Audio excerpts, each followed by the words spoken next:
हरिहर वांग मुक्तावली भाग 2 के अंतर्गत चतुश्लोकी से ग्रंथों का अध्ययन हमने प्रारंभ किया था। कल स्वमार्ग सर्वस्वम इस ग्रंथ को हमने संपन्न किया। उसके बाद का जो ग्रंथ है वो स्तोत्र है, इसलिए उसे हम छोड़ रहे हैं। आप लोग अपनी प्रक्रिया से उसे पढ़ लीजिएगा। राजभोग भावना जो है वो भी भावना परक ग्रंथ है, इसलिए उसे भी हम नहीं कर रहे। स्वतंत्र लेख इस ग्रंथ से हम प्रारंभ करेंगे। कृष्णस्तु स्वामिनी भाव पूरिताशेष विग्रह श्रृंगार रस रूप त्वात् क्वचित प्रतिकृतिस्तथा। श्री कृष्ण भगवान स्वामिनी जी के भाव से पूर्ण है, समग्र श्रीअंग विग्रह उनके जैसे हैं, अतः श्रृंगार रस रूपता से कहीं क्वचित उनका ऐसा रूप प्रतिकृति है। तो मंगलाचरण कर रहे हैं कि ठाकुर जी और स्वामी जी ये दोनों एक रूप हैं, इन दोनों के स्वरूप में कोई जो है वो भेद नहीं है। एवं श्रीमद्यमुना स्वप्रतिकृत्या क्वचिच्च कृष्णास्ते उभयत्रापि तथात्वात् आकृति विषये दृशाम तथा दृष्टि। इस प्रकार श्रीमती यमुना जी अपनी प्रतिकृति स्वरूप से कहीं कृष्ण स्वरूप में विराजते हैं। दोनों स्वरूप श्री कृष्ण प्रभु तथा श्री यमुना जी का स्वरूप में इस प्रकार होने से आकार के विषय में आंखों को ऐसी प्रतीति होती है। तो जैसे ठाकुर जी और स्वामी जी एक रूप हैं, उसी प्रकार भावनात्मक रूप से हम यमुना जी में भी जो है वो उसी प्रकार की एक रूपता का भाव करते हैं कि यमुना जी जो है वो भी ठाकुर जी का ही स्वरूप धारण किए हुए हैं और ठाकुर जी में और यमुना जी में जो है वो कोई भेद नहीं है। स्वस्य प्रिया स्वकीया वामे स्थित्वा धरामृतं दत्ते पात्री कृतकत्वम दक्षे नवनीत धारणे हेतु। श्री यमुना जी अपने खुद के प्रिय हैं तथा स्वकीया हैं, इसलिए प्रभु वाम भाग में विराजकर अधरामृत का दान करते हैं। उस अधरामृत के स्वयं पात्र रूप हैं, अतः दक्षिण हस्त में आप नवनीत धारण करते हैं, यह कारण है। तो यमुना जी जो है वो ठाकुर जी का ही स्वरूप है, इसलिए आप जो है वो उनके साथ ही विराजते हैं और उसी हेतु से जो कुछ भी प्रभु आरोपते हैं उन सभी पदार्थों में हम स्वामिनी जी के भाव से ही प्रभु आरोपते हैं, ऐसी भावना करते हैं।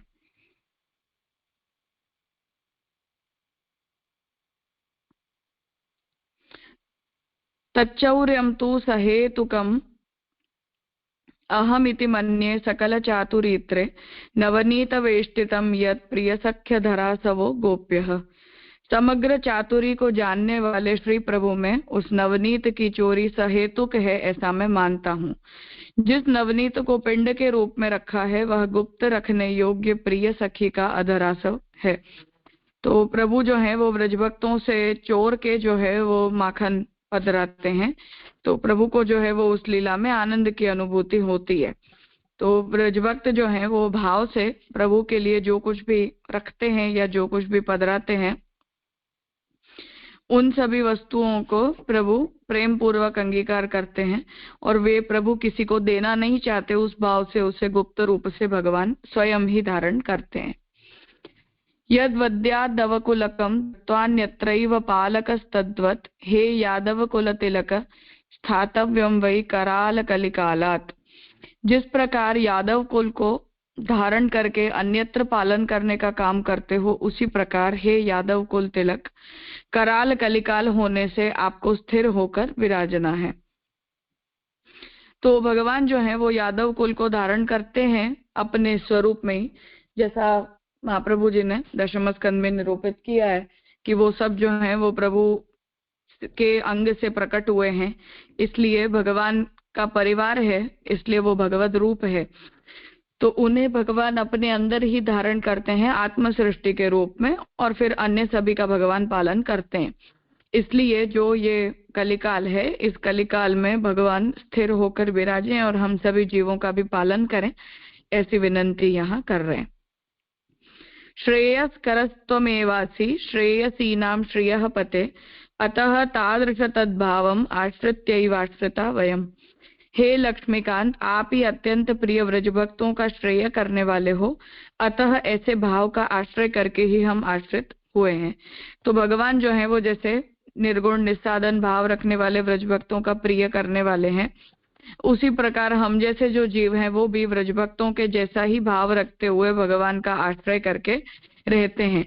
तो जब उसी प्रकार का भाव रख के हम भगवान का आश्रय करते हैं, तब भगवान जो है वो हमारा भी पालन करेंगे, भगवान हमारी भी उन्हीं के जैसी रक्षा करेंगे, हमारे भाव का स्वीकार भी उसी प्रकार से करेंगे, ऐसी यहाँ विनंती कर रहे हैं। अप्रतर्क्य गुणाराध्यो बाध्य प्राकृतिकैर्गुणैः साध्य सर्वात्म भावादि सिद्धिभिराधिकादिभिः। तर्क में न आ सके ऐसे गुणों से आप आराधना करने के योग्य हो। तो प्रभु जो है उनके जैसे शंकराचार्य जी ने सगुण होने पर माईकत्व का आरोप कर दिया, तो गोसाई जी ने प्राकृत धर्मानाश्रम अप्राकृत निखिल धर्म रूपमिति इस मंगलाचरण में जो बात कही वही बात हरिराय जी यहाँ कह रहे हैं कि हम अपनी तर्क बुद्धि से नहीं समझ सकते हैं, ऐसे गुणों के द्वारा ही हम भगवान का आराधन करते हैं। मतलब ऐसे भगवान के गुण कि जो शास्त्रिक गम्य हैं। प्रकृति जन्य माइक गुणों से आपका बाध हो सके ऐसा नहीं है। तो जो प्रकृति जन्य जितने भी माइक गुण हैं, जो शंकराचार्य जी जिनकी सगुणता स्वीकार रहे हैं, हमारे अंदर जो प्राकृत गुण होते हैं उनके द्वारा भगवान के अप्राकृत गुणों का बाध नहीं हो सकता है। मतलब प्रकृति जो है वो भगवान को ओवरकम नहीं कर सकती है। तथा जिन्हें सर्वात्म भाव की सिद्धि हो गई है, ऐसे राधिका जी इत्यादि से आप सिद्ध हो सके ऐसे हैं। तो हम जैसे जो प्राकृत गुण वाले हैं वो भगवान के अप्राकृत गुणों के ऊपर अतिक्रमण नहीं कर सकते, परंतु जिन लोगों को सर्वात्म भाव की सिद्धि हो जाती है, ऐसे राधा जी व्रजभक्त आदि हैं, उन्हीं के द्वारा भगवान सिद्ध हो सकते हैं। यद्यपि तर्क वितर्क निगम प्रतिपाद्य एव रूप्यते नहीं नहीं तदतीते यत एवं विदम परम ब्रह्म। यद्यपि तर्क तथा वितर्क निगमों से प्रतिपादित कर सके ऐसे ब्रह्म में ही किया जा सकता है, परंतु वेदातीत ब्रह्म में नहीं, नहीं नहीं और नहीं ही, क्योंकि परब्रह्म ऐसे प्रकार का ही है। तो अक्षर ब्रह्म आदि जो भगवान के अन्य अन्य रूप हैं उनके लिए कह रहे हैं कि तर्क और वितर्क आदि से निगमों से ब्रह्म का प्रतिपादन हो सकता है, परंतु जो वेदातीत परब्रह्म है जिनके लिए श्रुति भी ये कह देती है कि हमारे शब्दों के द्वारा ब्रह्म का निरूपण संभव नहीं, ऐसे जो परब्रह्म हैं उनका निरूपण तर्क के द्वारा नहीं ही हो सकता। अक्षर ब्रह्म आदि परमात्मा होना, अंतर्यामी होना, ये सब जो भगवान के स्वरूप हैं वो एक बार के लिए तर्क प्रतिपाद्य हो भी सकते हैं, किंतु परब्रह्म नहीं हो सकते। परमाभिलाष भाग्यैः प्राप्तं सर्वस्वमेतदेव सदा यत्तत्तनयो हरिरिति दृग्दोषं हरति दर्शनं कृत्वा। परम अभिलाषा के पात्र ऐसे भगवदियों ने यह सर्वस्व वस्तु नित्य प्राप्त की है, जिसका उनके वंशज हरिराय जी दर्शन करके नेत्र के दोष को दूर करते हैं। तो हरिराय जी स्वयं अपने लिए ये बात कह रहे हैं कि परम अभिलाषा के जो पात्र हैं, अर्थात जिन भगवदियों के जैसा भाव प्राप्त करने की हम सभी लोग परम अभिलाषा रखते हैं, ऐसे भक्तों ने तो भगवान को प्राप्त किए हैं। इसलिए तो महाप्रभु जी के वंशज जो हरिराय जी हैं वो ऐसे भगवदियों के भावों का दर्शन करके और अपने नेत्र के दोषों को दूर करते हैं। अर्थात हमारे नेत्र केवल प्राकृत पदार्थों को देखने योग्य होते हैं, परंतु फिर भी भगवान के स्वरूप को देख के और अपने नेत्र के दोषों को वो दूर करते हैं। श्रुतिरप्यनुवदतीत्थं तादृग विषये तु नेति नेत्युक्तेः यद्यत्तत् प्रतिपाद्यं तद अतीतं वा तदीय राद्धान्तः। ऐसे विषय में न इति ऐसा कहने से श्रुति भी इस तरह जिसका मात्र अनुवाद करती है वह ब्रह्म उस श्रुति से प्रतिपाद्य है अथवा वह श्रुति से पर है, ऐसा उनका सिद्धांत है। तो नेति नेति कह के श्रुतियां भी भगवान के स्वरूप का निरूपण नहीं कर सकती है, इसलिए जो ब्रह्म उस श्रुति से प्रतिपाद्य हैं और उस श्रुति से पर भी हैं, दोनों ही प्रकार से, ऐसा महाप्रभु का सिद्धांत है।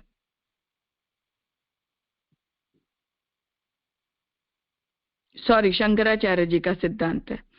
तो अनुवाद मात्र करती है ऐसा कह के शंकराचार्य जी के सिद्धांत को यहाँ हरिराय जी रेफर कर रहे हैं कि श्रुतियां जो है वो ब्रह्म का अनुवाद करती हैं, ब्रह्म के साक्षात स्वरूप की निरूपिका नहीं होती हैं। भवद्योग्यम परामृश्य लिखितम त्वदनुज्ञया सेवकस्य तो धर्मोऽयं तदाज्ञाकरणम यतः। श्री प्रभु के प्रति कहकर ग्रंथ पूर्ण करते हैं। आपको जो योग्य लगा ऐसा परामर्श विचार करके आपकी आज्ञा से यह लिखा है, क्योंकि उन प्रभु की आज्ञा का पालन करना यह इस सेवक का तो धर्म है। तो यहाँ इसका समापन करते हुए हरिराय जी ये बात कह रहे हैं कि प्रभु की ही प्रेरणा से जो है वो इस ग्रंथ का आलेखन श्री हरिराय जी ने किया है, और सेवक का धर्म जो है वो अपना अभिमान पूर्वक कोई काम पूरा करना नहीं है, परंतु प्रभु जो आज्ञा करें उस आज्ञा का अनुसरण करना ही सेवक का धर्म है। इस प्रकार इस ग्रंथ को यहाँ संपन्न कर रहे हैं। ये जो ग्रंथ है वो कोई एक टॉपिक को लेकर शहरराय जी ने नहीं लिखा है, स्वतंत्र लेखक कह रहे हैं टाइटल, इसलिए जो मिसलेनियस विचार आपके मन में होंगे उन्हें जो है वो श्लोकबद्ध करके लिख दिए हैं, ऐसा पढ़ने के बाद समझ में आता है। कुछ पूछना है?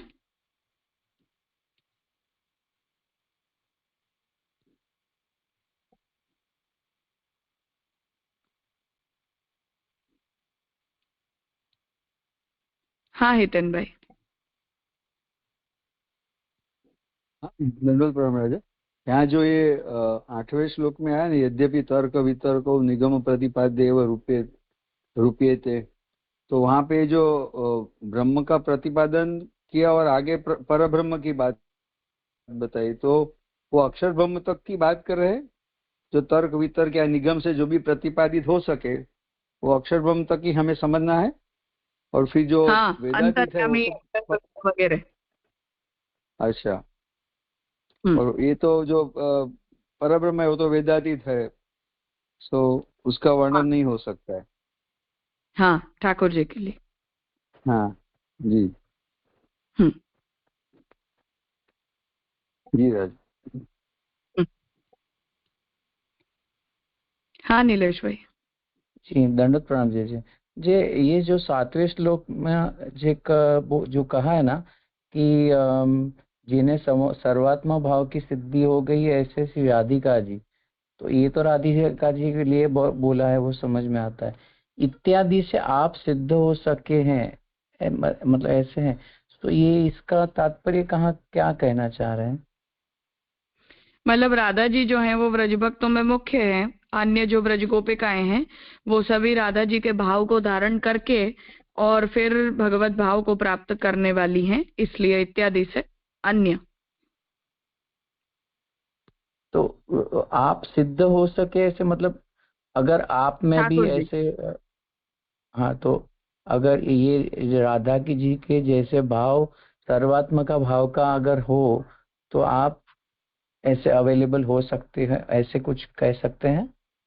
हाँ हाँ बिल्कुल वही अर्थ है। मतलब हम भी, जैसे श्री गोसाई जी ने भी राधा प्रार्थना चतुश्लोकी में इस बात को कहा है कि वो राधा जी के भाव को धारण करने से ही भगवान के प्रति हमारी भोग्यता आती है और तभी भगवान हमारे भोक्ता बनते हैं, तो उसी तरह समझना चाहिए। जी, और दूसरा ये जो छंद है वो ये सब अलग अलग छंद को पर्टिकुलर रीत से गाया जाता है, ऐसा कुछ है ना? तो वो हाँ, क्या है? उनका पाठ अलग अलग तरीके से करते हैं। तो वो कैसे अलंकार कर शास्त्र सकते हैं आप? अलंकार शास्त्र के नियम के हिसाब से ही होता है, हर श्लोक को गाने की एक वो प्रक्रिया है ना। अच्छा, क्योंकि अनुष्टुप वगैरह 2-3 तो समझ में आते हैं, लेकिन ये आर्या या गीति छंद या कैसे गाते हैं वो कहीं से मिल सक गया, तो आप कुछ कह सके तो any what ever under your guidance, क्योंकि कभी वो कभी गूगल छंद से ही से मिल गाने जाएगा। से, सॉरी, गूगल में। हाँ गूगल में, यूट्यूब में आराम से मिल जाएगा आर्या ओके, छंद कैसे गाते हैं। तो शंकराचार्य जी के जो स्तोत्र हैं उन सभी हाँ, स्तोत्रों को गाया हुआ है। शंकराचार्य जी ने मैक्सिमम छंदों का उपयोग किया है उनकी स्तुतियों में। क्योंकि छंद रूप गाने से थोड़ा याद जल्दी रह जाता है, ऐसा कुछ मानना है हाँ वो मेरा। तो सही बात है, इजी हो जाता है ना याद करना। जी जी प्रणाम जी। जी अरे आपने ये बताया ना कि राधिका जी का भाव की पनपने से या तो सिद्ध होने से प्रभु ही, तभी प्रभु भोक्ता हो सकेंगे।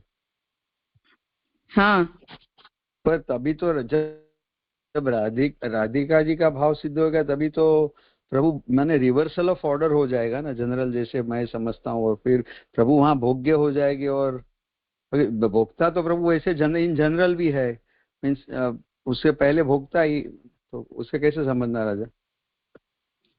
नहीं, भगवान सर्वदा ही स्वामी होने के नाते भी भगवान तो हमेशा ही भोक्ता होते हैं, उसमें तो हाँ कोई डाउट ही नहीं।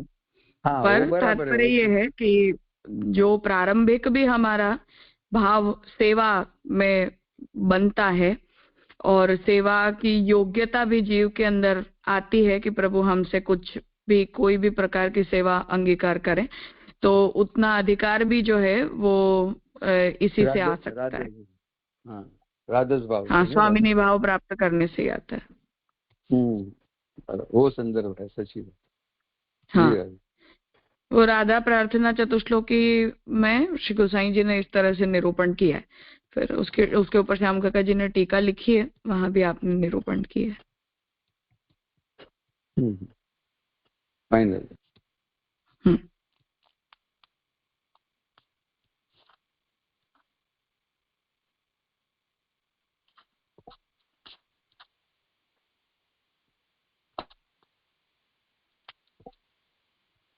ठीक है।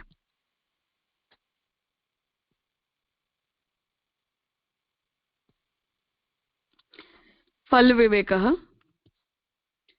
फलं भगवतो रूपं सच्चिदानंद विग्रहं कर्मणा ज्ञान भक्तिभ्याम इच्छया पुष्टिरूपया अंशपूर्ण प्रभेदेन प्राप्तं सत्स्वधिकारतः रसो वैस इति श्रुत्या रसरूपतयोदितम्।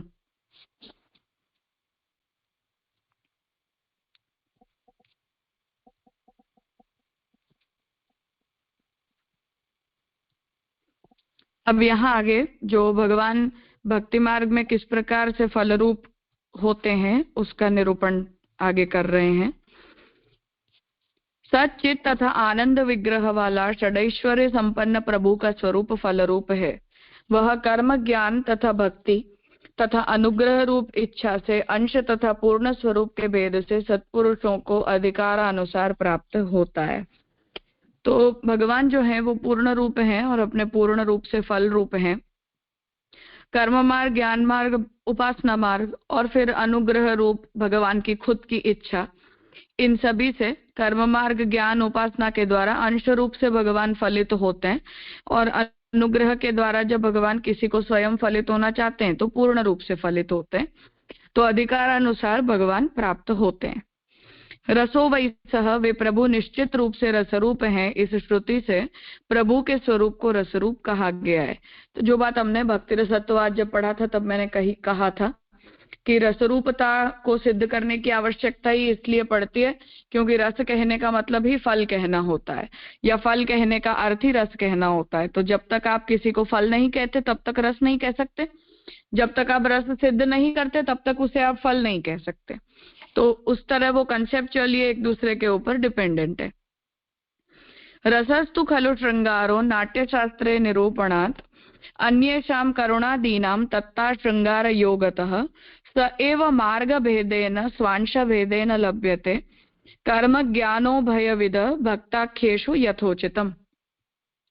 रस तो निश्चित रूपेण श्रृंगार रस ही है क्योंकि नाट्य शास्त्र में ऐसा निरूपण किया गया है। दूसरे करुण इत्यादि रसों का रस रूप श्रृंगार रस के योग से ही है। ये श्रृंगार रसात्मक प्रभु मार्ग के भेद से तथा स्वांश के भेद से कर्म तथा ज्ञान इन दोनों से युक्त भक्तों में अधिकारानुसार पाए जा सकते हैं।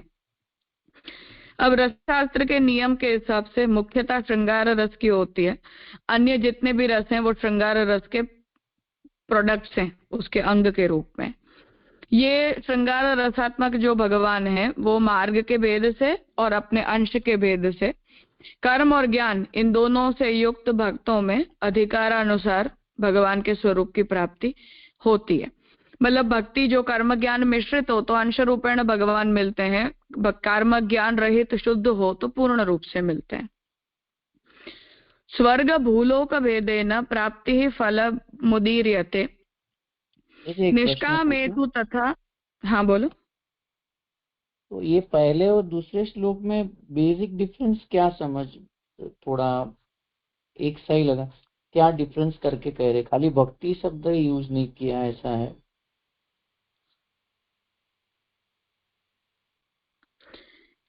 यहाँ ये पिछले श्लोक में ये कहना चाह रहे थे कि कर्म ज्ञान आदि जो है उनकी व्यवस्था किस तरह से हमें समझनी है, और जो भगवान है वो फल रूप तो भगवान ही होते हैं और तो कोई फल के रूप में मिलता नहीं है।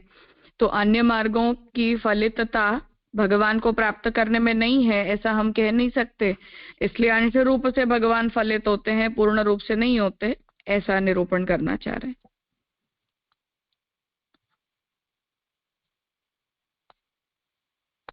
और यहाँ पे भी वही बात ऑलमोस्ट कह रहे हैं ना, क्योंकि जो लास्ट में सेंटेंस आया कि अधिकार अनुसार प्राप्त हो सकते हैं, तो बेसिक वो समझ में नहीं आ रहा है कि कैसे हो रहा है ये दोनों में डिफरेंशिएशन।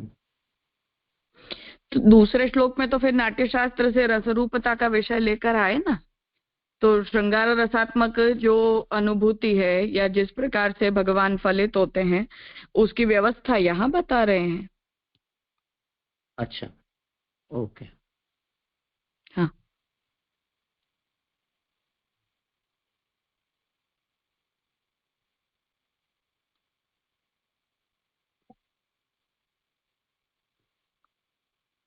स्वर्ग भूलोक भेदेन प्राप्ति फलमुदीर्यते निष्कामेतु तथा तस्मिन् अक्षरांश समुद्गतः तिरोहितो जीवनिष्ठः स्वर्ग आत्मसुखात्मकः आनंदस्तेन रूपेण हरिरेवं फलम मतः। स्वर्ग तथा भूलोक के भेद से प्राप्ति होना यह फल कहा जाता है। उसी प्रकार निष्काम ऐसे उस अधिकारी जीव में अक्षरांश में से प्रकट होने वाले जो जीव भाव में निष्ठा रखने से तिरोहित आत्मा सुखात्मक स्वर्ग शब्द वाच्य आनंद है, उस रूप में हरि भगवान ही फल रूप माने गए हैं। तो आत्म सुख रूप स्वर्ग का जो निरूपण है वो महाप्रभु जी ने फल के रूप में सर्वनिर्णय प्रकरण में भी विस्तार से किया है। तो वही बात बता रहे कि कुछ फल हमें पृथ्वी लोक में जीते जी मिल जाता है, कुछ हमें स्वर्ग में मिलता है।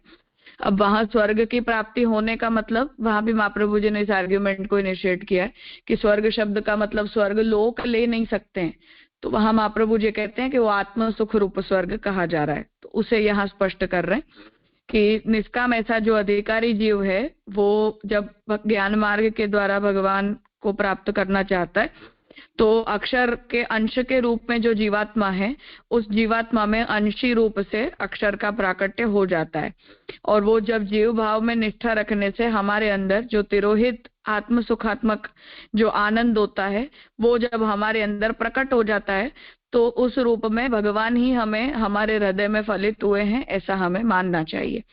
तो आत्म सुख रूप फल की प्राप्ति में भगवान कैसे फलित होते हैं उसका प्रकार यहाँ हरिराय जी समझाना चाह रहे हैं। ज्ञान मार्गे क्षरः कामो विषयाः कर्म वर्त्मनि आनंद रूपिणः प्राप्तम सच्चिदानंदात्मकं ग्रहम गणितानंदात्मकं कृष्ण धाम रूपम स एव सत् ऐश्वर्य धर्माविर्भावे लोक रूपम तदुच्यते। ज्ञान मार्ग में अक्षर काम अर्थात फल रूप है, कर्म मार्ग में सांसारिक विषय फल रूप है। तो ज्ञान मार्ग में काम मतलब यहाँ इच्छा है, तो अक्षर फल के रूप में प्राप्त करने की इच्छा होती है, और जो कर्म मार्ग है उसमें मुख्यतया सांसारिक विषयों को ही फल के रूप में प्राप्त करने की आकांक्षा होती है। आनंद स्वरूप में लीन हुए अधिकारी को सच्चित और आनंद रूप प्रभु का गृह धाम ही फल रूप है, और जो आनंद स्वरूप में लीन हुआ जो है उसके लिए तो जो धाम रूप अक्षर ब्रह्म है उसमें जो उसे सायुज्य की प्राप्ति हुई वही उसके लिए फल है। अक्षर ब्रह्म गणितानंद श्री कृष्ण के धाम रूप अर्थात अक्षर ब्रह्म स्वरूप में वे प्रभु स्वयं ही हैं। तो ये बात हम सिद्धांत मुक्तावली में भी देखते हैं कि अक्षर ब्रह्म भगवान का आध्यात्मिक स्वरूप है। तो भगवान में और अक्षर ब्रह्म में स्वरूप भेद नहीं है, कार्य भेद और गुण भेद है। तो अक्षर ब्रह्म को प्राप्त करना वो भी भगवान को प्राप्त करने बराबर ही है, पर भगवान का एक पर्सपेक्टिव, एक गुण, एक अंश के रूप में हमें मिले, ऐसा समझना चाहिए। प्रभु जब अपने ऐश्वर्य नाम के धर्म का आविर्भाव करते हैं तब वे लोक रूप कहे जाते हैं। तो प्रभु जब अपना ऐश्वर्य प्रकट करते हैं तो ऐश्वर्य को धारण करने के लिए या ऐश्वर्य का अनुभव करने योग्य कोई ना कोई होना चाहिए। इसलिए उस ऐश्वर्य का अनुभव करने के लिए या उस ऐश्वर्य धर्म को प्रकट करने के लिए जो है वो नाम रूप से भगवान ही अक्षर को प्रकट करते हैं, और तभी भगवान का जो वो रूप है वो लोक रूप कहा जाता है। लोकाकारम यथा कृष्णो भुवावतरेत पुनः चरणम तत्तदा विद्यान मोक्ष स्थानम विबोधिनाम अत एव पद प्राप्तिर ज्ञानिनाम उभयात्मिका वैकुंठे वा विशेषेतु चरणे वा विशेष बुधः। प्रभु जब पुनः अक्षर ब्रह्म को लोकाकार रूप में पृथ्वी पर उतारते हैं तब अक्षर ब्रह्म को प्रभु के चरण स्थान रूप जानना चाहिए तथा वह ज्ञानियों का मोक्ष स्थान है। अतः ज्ञानियों के दोनों प्रकार से भगवत पद की प्राप्ति होती है। विशेष करके श्री वैकुंठ में अथवा प्रभु के चरण में ज्ञानी अधिकारी प्रवेश करता है। तो जो ज्ञान मार्गी है उसका फल बता रहे हैं कि फिर जब उस अक्षर ब्रह्म को पृथ्वी के ऊपर प्रभु प्रकट करते हैं, मतलब जो सिद्धांत मुक्तावली में महाप्रभु जी ने अक्षर ब्रह्म के दो रूप बताए, एक तो भगवत धाम रूप होना और एक जगत रूप होना। तो वो जगत के रूप में जब भगवान प्रकट करते हैं तब वो भगवान का चरण स्थानीय है, ऐसा समझना चाहिए, और उसी रूप में वो ज्ञानियों का मोक्ष स्थान बनता है। इसलिए ज्ञानियों को दोनों प्रकार से भगवत पद मिलता है। तो जो ज्ञानी भक्त होते हैं उन्हें वैकुंठ में स्थान, मतलब भगवान में सायुज्य मिल जाता है, तो वो वैकुंठ रूपी अक्षर ब्रह्म को प्राप्त करते हैं। और जो लोग ज्ञानी भक्त नहीं होते, केवल ज्ञानी होते हैं, तो वो प्रभु चरण में जो सर्वरूप जो अक्षर ब्रह्म है उसे वो लोग प्राप्त करते हैं, क्योंकि सर्व में जो है वो ब्रह्म रूपता का अनुभव उन्हें होता है। जी हाँ, अवतार रूप की कुछ बात है कि ये लोकाकार अक्षर ब्रह्म की बात है सर। लोकाकार अक्षर ब्रह्म की बात। ओके।